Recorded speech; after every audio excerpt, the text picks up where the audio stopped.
کے کر رہا تھا کیونکہ ڈر کوئی نہیں تھا، رسول اللہ صلی اللہ علیہ وسلم کے دین کے لیے جان دے رہے۔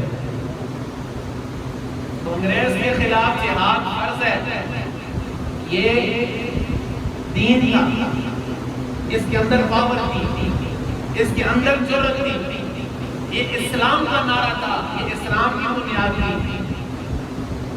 ورنہ ان 6 لفظوں کے پیچھے بعد میں جب یہ ماحول بنتا گیا، جب مسلمانوں کی اتنی قربانیاں ہو گئی، پھر جا کر قانونی طور پر بھی لڑا گیا، ایفرٹس بھی کی گئی، لیکن جب قانونی طور پر بن بھی گیا تو جو ٹرین انڈیا سے چلی پاکستان آتے ہیں اس کے اندر ساری میت نہیں ہوتی، اور راستے میں اتار کے ہندو سکھ ان کی گردنیں کاٹتے رہے، جہاں تک انہیں بس بتا ہماری نوجوان ماؤں میں انہیں اٹھا کے لے جاتے رہے، کسی کو قتل کیا، کسی کی عصمت دری کی، کئی لوگوں نے اپنے سامنے اپنی بچیوں کو کنویں میں پھینک دیا تاکہ اگر کسی ہندو کی کسی اس بدماش کی سامنے اپنی عزت دینے سے اپنی جان دے۔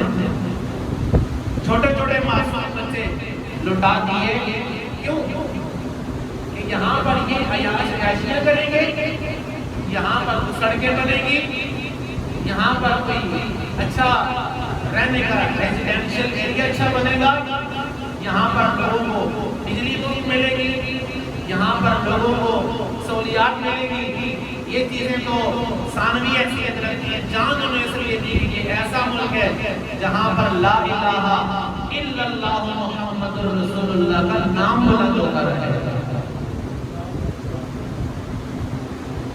اس لیے اس ملک کے اندر ان خون شہیدوں کا لہو ہے جس کا ہم شکرانہ باجے بجا کر ادا کر رہے ہیں، جس کا شکرانہ ہم ڈبل سلنسر کی صورت میں اپنی نوجوان نسل کو 14 اگست کی رات کو نکالتے ہیں، جو ناچو، کیونکہ اس وقت تمہاری بہنوں کو ہندو اٹھا کر لے گئے تھے، ان بہنوں کے لے جانے کی خوشی میں ناچو، آج رات کو سلنسر نکالو، آج باجے بجاؤ، قرآن نہ پڑھنا، مسجدوں کو خالی کر دینا، ان 20 لاکھ شہداء جو قائد اعظم محمد علی جناح علیہ رحمہ اور آپ کی مائیت میں جو لوگ آپ کے اس وجہ سے اس کاز کے لیے مرتے رہے، ان کو فاتحہ پڑھ کر ہاتھ اٹھانے کی ضرورت نہیں، بس باجے بجاؤ۔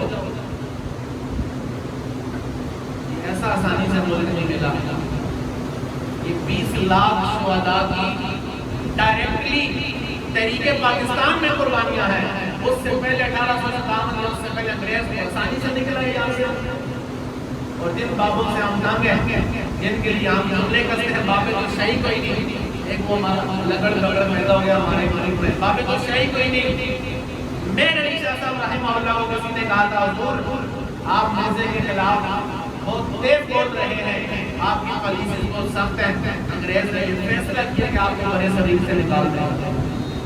بابے نے ایک نظر اوپر دیکھا، فرمایا رب نے کچھ اور لکھا ہوا ہے، رب نے تو کچھ اور لکھا ہوا ہے کہ یہ میگلی کو نکالتے ہیں یا خود یہاں سے جاتے ہیں۔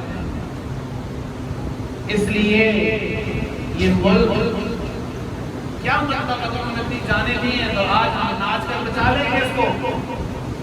کوئی بھی چیز آپ بناتے ہیں، کیا بنانے کے بعد مینٹیننس کی ضرورت نہیں ہوتی اس کو؟ اچھی سے اچھی چیز مینٹین رکھنے کے لیے آپ بندہ تعین کرتے ہیں، آپ اس کی مینٹیننس کا خیال کرتے ہیں۔ اچھی سے اچھی گاڑی لیں، کیا چیک نہیں کرواتے اس کو سیٹ رکھتے نہیں ہیں؟ تو جو پاکستان بنا کر حکم دے کر چلے گئے، کیا انہی کی ذمہ داری ہے قبروں سے اٹھ کر اس ملک کو سیدھا کر رہے ہیں؟ یا صرف ہم لوگوں پر ہم نے بٹھائے امریکہ سے کے لگا دیں گے اور خود ہمارا ہر کردار اس ملک میں ہر چیز کے خلاف ہوگا؟ یہ ملک بچے گا کیسے؟ آسان سا لیا ہے، بہت لمبا میں چارٹر نہیں دینے لگا کہ شاید بہت مشکل بات ہو رہی ہے۔ آسان سا کام ہے، پنکھا کس کام کے لیے ہے؟ موبائل کس لیے ہے؟ کال کرنے کے لیے۔ گلاس کس لیے ہے؟ اگر میں اس پنکھے کو گاڑی کے نیچے لگاؤں گا یہ وہاں بھی گھومنا ہی ہوتا ہے، چلو وہاں گھوم لے گا، گاڑی چلے گی۔ پنکھے کا مقصد پورا ہوگا نہیں ہوگا، دیکھا وہ چلو یہ گلاس پتھر توڑنے کے کام آئے گا، توڑ لے گا۔ آسان سا میں اسلام کے لیے بنے، اسلام کے طریقے میں چلاؤ، اسلام کے لیے بنا ہے، جس جگہ کے لیے بنا وہاں فٹ کرو، تو کوئی مسئلہ ہی نہیں ہے چلانے کے لیے، اس کو نہ نقصان ہوگا، نہ اس کے اوپر قرضے ہوں گے، نہ اس کے انصاف کا مسئلہ ہوگا، لیکن چلانے کے لیے بہت ایسے لوگ بھی ہیں جنہوں نے اسلام کا نام بھی لیا، صرف نام کی بات نہیں ہے، چلانے کے لیے کوئی اندر کا مسلمان چاہیے، چلانے کے لیے کوئی اندر کا مسلمان چاہیے۔ وہ کیسا مسلمان ہو؟ وہ سیدنا فاروق اعظم جیسا مسلمان ہو۔ وہ کیسا مسلمان تھا؟ قاضی کی عدالت میں مدینہ شریف میں مقدمہ ہوا، کس پر؟ امیر المومنین پر۔ آج وزیر اعظم کو بھی استثناء حاصل ہے، چیف جسٹس کو بھی استثناء حاصل ہے، فلاں کو بھی استثناء حاصل ہے، کرسیوں کی وجہ سے اسلام کسی کو استثناء نہیں دیتا۔ اسلام کہتا ہے مجرم بے شک اگر وہ کرسی شاہانت پر بیٹھا ہو، کرسی بادشاہت پر بیٹھا ہو، یا وہ ایک فٹ پاتھ پر بیٹھ کر جوتے سینے والا بندہ ہو، جرم سب کا جرم کہلائے گا، انصاف سب کو میسر آئے گا۔ سیدنا فاروق اعظم پر کیس ہو گیا مدینے کی عدالت میں، کیا کیس ہوا؟